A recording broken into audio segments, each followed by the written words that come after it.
ଅଳ୍ପ ବୟସର ଝିଅ ମାନଙ୍କୁ ପ୍ରେମ ଜାଲରେ ଫସେଇ ବାହା ହେଇଥିବା ପୁଅ ମାନଙ୍କ ପାଇଁ ପଦେ କହୁଛି। ସଂସାର ବିଷୟରେ କିଛି ଜାଣିନଥିବା ଝିଅ ଖାସ୍ ତମକୁ ବିଶ୍ୱାସ କରି ନିଜ ପରିବାରକୁ ଅଲଗା କରି ତମ ପରିବାର ସହିତ ମିଶିବାର ପ୍ରୟାସ କରିଥାଏ। ଯେଉଁ ଝିଅ ଘରେ କାମ କଣ ଜାଣୁନଥିଲା ସେ ତମ ଘରେ ପ୍ରତ୍ୟେକ କାମ କରୁଥାଏ।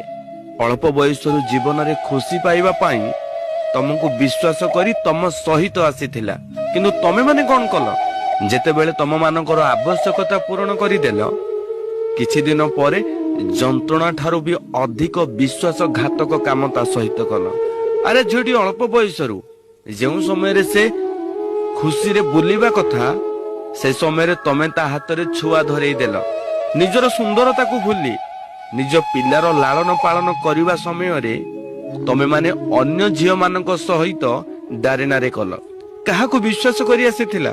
ଆରେ ତା ବାପା ମାଙ୍କୁ ତ୍ୟାଗ କରି ତମ ମାନଙ୍କ ହାତ ଧରିଥିଲା କିଛି ଦିନ ଖୁସିରେ ରହିବା ପାଇଁ, କିନ୍ତୁ ତମେ ମାନେ ତା ସହିତ କଣ କରୁଛ? ନିଜ ମା ଭଉଣୀ କଥାରେ ପଡି ନିଜ ସ୍ତ୍ରୀକୁ ଗାଳି ସହିତ ମାଡ ବି ମାରୁଛ, ଯୌତୁକର ନିର୍ଯାତନା ଦଉଛ। କଣ ଭୁଲ କରିଥିଲା ସେ?